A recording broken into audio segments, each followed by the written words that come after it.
Welcome to the chapter straight lines. இதில் நம்ம பார்த்துக்கிட்டு இருக்க எக்ஸசைஸ் என்னன்னா எக்ஸசைஸ் 3 பார்த்துக்கிட்டு இருக்கோம். இது இப்போ இந்த வீடியோவில் பார்க்க போகிற சம் என்ன அப்படின்னா வந்துட்டு ஒரு ஆங்கிள் கொடுத்துருப்பாங்க, ஒரு லைனோட ஸ்லோப் கொடுத்துருப்பாங்க. அதெல்லாம் யூஸ் பண்ணி இன்னொரு லைனோட ஈக்குவேஷன் என்னன்னு கண்டுபிடிக்கணும். வாங்க கண்டுபிடிப்போம். கொஸ்டினை முதல்ல ரீட் பண்ணிக்கலாம். Two lines passing through the point 2, 3 intersect each other at an angle 60 degree. If the slope of one line is 2 and find the equation of the other line. என்ன சொல்லியிருக்காங்க அப்படின்னா ரெண்டு லைனுமே வந்துட்டு ஒரு பாயிண்ட்ல டச் ஆகுது, அதாவது ஒரு பாயிண்ட்ல இன்டர்செக்ட் ஆகுது. ரெண்டு லைனுமே பாசிங் த்ரூ த பாயிண்ட் 2, 3 அந்த ரெண்டு இன்டர்செக்ட் ஆகக்கூடிய ஆங்கிள் என்ன அப்படின்னா 60 டிகிரி ஆங்கிள். இப்போ ஒரு லைனோட ஸ்லோப் வந்து 2 இருந்தால் இன்னொரு லைனோட ஈக்குவேஷனை எப்படி எழுதலாம் அப்படிங்கிறது தான் நம்மளோட கேள்வி. இப்ப நம்ம கிட்ட இருக்கிறது என்னன்னா ஒரு பாயிண்ட் இருக்கு, ஒரு ஆங்கிள் இருக்கு, ஒரு ஸ்லோப் இருக்கு. இதை யூஸ் பண்ணி நம்மளால என்ன செய்ய முடியும், வாட் கேன் வி டூ அப்படின்னு பார்த்தா வந்து அந்த ஆங்கிளையும் ஸ்லோப் ஆஃப் த ஒன் லைனை யூஸ் பண்ணி slope of the other line கண்டுபிடிக்கலாம். ஓகேவா? ஸோ கிவன் என்னென்ன அப்படின்னு பார்த்தா m1 is equal to 2, m2 is equal to தெரியாது, நம்ம கண்டுபிடிக்கணும். And theta is equal to 60 degree. இப்போ வந்து நமக்கு ஆங்கிள் பிட்வீன் த லைன்ஸோட ஃபார்முலா நமக்கு ஆல்ரெடி தெரியும். tan theta is equal to m1 minus m2, that's absolute value, divided by 1 plus m1 into m2 நமக்கு தெரியும். இப்போ நமக்கு தெரிஞ்ச வேல்யூஸ் எல்லாம் நம்ம இதில் சப்ஸ்டியூட் பண்ணலாமா? tan of 60 degree is equal to 2 minus m2 absolute value over 1 plus 2m2.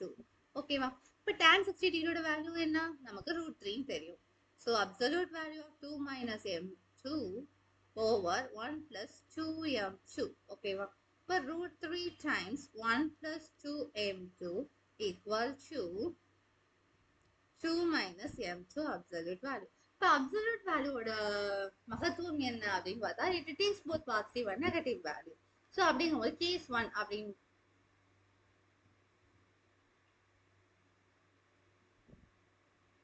1 அப்படின்னு பார்க்கும்போது பாசிட்டிவ் வேல்யூ எடுத்துக்கோ. Case 1 √3 1 plus 2m2 equal to 2 minus m2. ஓகேவா? இப்போ இதில் வந்து m2 எல்லாம் ஒரே செட் கொண்டு போகிறோம், அதில் கான்ஸ்டன்ட் எல்லாம் ஒரே செட் கொண்டு போகிறோம். That is √3 plus 2m2.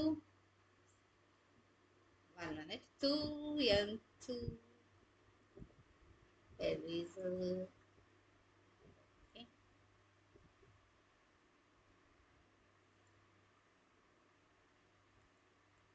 So 2 √3m2 equals 2 minus m2. So அந்த m2 சைடு இந்த சைடு கொண்டு வரோம். 2 √3 plus 1 times √2 equals 2 √3 plus 1 times m2 equals 2 minus √3. So m2 is equal to 2 minus √3 over 2 √3 plus 1. So then case 2. Okay. So √3 1 plus 2m2 times 2 minus 2 plus m2, because negative of 2 minus m2 is the case 2. So அதில் வந்து negative of 2 minus m2 negative 2 plus m2. So இங்கேயும் வந்துட்டு m2 எல்லாம் ஒரே side எடுக்கிறோம். √3 plus 2 √3 m2 equals minus 2 m2. So இந்த m2 அந்த side கொண்டு போகிறோம், இந்த 2 அந்த சைடு கொண்டு வரோம். So 2 plus √3 equals minus 2 √3 m2 plus m2. So 2 plus √3 equals m2 times 1 minus 2 √3. So m2 is equal to 2 plus √3 over 1 minus 2 √3. So இப்போ நமக்கு ரெண்டு ஸ்லோப் கிடைச்சிருக்கு. அந்த ரெண்டாவது லைனுக்கே வந்து ரெண்டு ஸ்லோப் கிடைச்சிருக்கு. ஸோ ரெண்டு ஸ்லோப்பையும் தனித்தனியாக வச்சு நம்ம ரெண்டு லைன் ஈக்குவேஷன் கண்டுபிடிக்க போகிறோம். Using the slope 2 minus √3 over 2 √3 plus 1. அதாவது இங்கே ஃபர்ஸ்ட் கண்டுபிடிச்சிருக்கோம் இல்லையா கேஸ் 1ல, அந்த ஸ்லோப்பை பயன்படுத்தி ஈக்குவேஷன் ஆஃப் த லைன் கண்டுபிடிக்கிறோம் சொல்லியிருக்காங்க. நமக்கு ஏற்கனவே என்ன பாயிண்ட் தெரியும், 2, 3 வழியாக தான் பாஸ் ஆகுதுன்னு தெரியும். So y minus y1 equal to m into x minus x1. mங்கிறது இங்க கொடுத்திருக்க m. y1 வந்து 3, m வந்து 2 minus root 3 divided by 2 root 3 plus 1, x minus 2. So 2 root 3 plus 1 into y minus 3, 2 minus root 3 into x minus 2. So we'll distribute பண்ணலாம். So 2 root 3 plus 1 y, 3 into 2 root 3 plus 1 equals 2 minus root 3x minus 2 times 2 minus root 3. இப்போ இந்த y வேல்யூவை அப்படியே வச்சுக்கலாம். 3 2s are 6 root 3 minus 3. இங்க x அப்படியே வச்சுக்கலாம், x ஓட coefficient minus 4 plus 2 root 3. So x coordinate எல்லாம் ஒரே சைடு கொண்டு வரலாம்.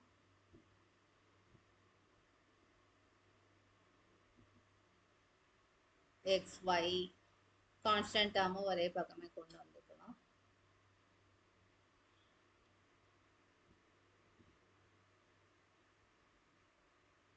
So constant simplify பண்ணா minus 8 root 3 plus 1. 2 minus root 3x minus 2 root 3 plus 1 y equal to 1 minus 8 root 3. Okay, ma?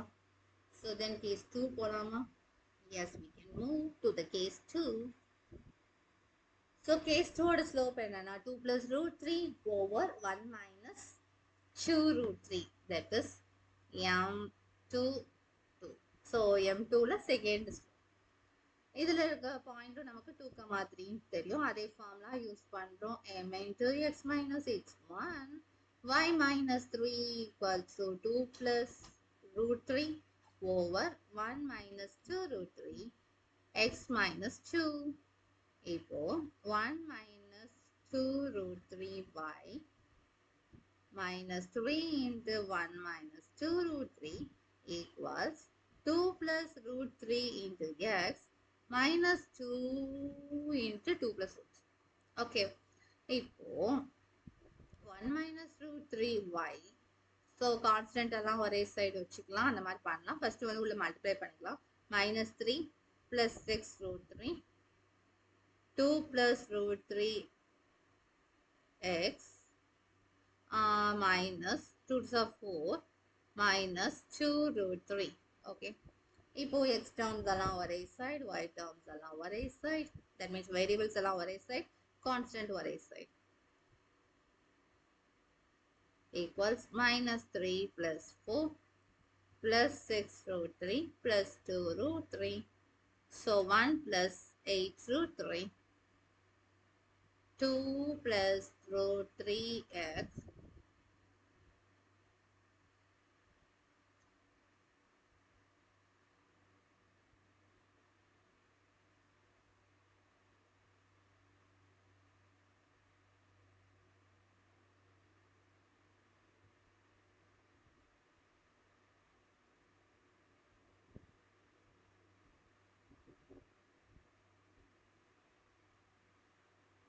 So 2 plus root 3x minus 1 minus root 3 2 root 3 y equal to 1 plus 8 root 3. So இங்க வந்து நமக்கு ரெண்டு விதமான slope கிடைக்கிறதுனால அந்த ரெண்டாவது லைனுக்கு ரெண்டு ஸ்லோப் கிடைக்கிறதுனால ரெண்டு ஸ்லோப்பையும் தனித்தனியா யூஸ் பண்ணி ரெண்டு லைன் ஈக்குவேஷன் கண்டுபிடிக்கணும். ஸோ வந்து இவ்வளோ சம் செஞ்சாதான் it's a complete answer. So எதனால ரெண்டு ஸ்லோப் கிடைக்குதுன்னு பார்த்தா ஸ்லோப்போட ஃபார்முலால நம்ம அப்சல்யூட் வேல்யூ பார்ப்போம். So absolute value of m1 minus m2 பண்ணுறதுனால both it takes positive and negative m1 minus m2. அதனால நமக்கு ரெண்டு ஸ்லோப் கிடைக்குது. ரெண்டு ஸ்லோப் கிடைக்கிறதுனால ரெண்டையும் யூஸ் பண்ணி ரெண்டாவது ஈக்குவேஷன் ஆஃப் த லைன் வந்து ரெண்டு கண்டுபிடிக்கணும். ஓகேவா? Okay, thank you. பாய் பாய்.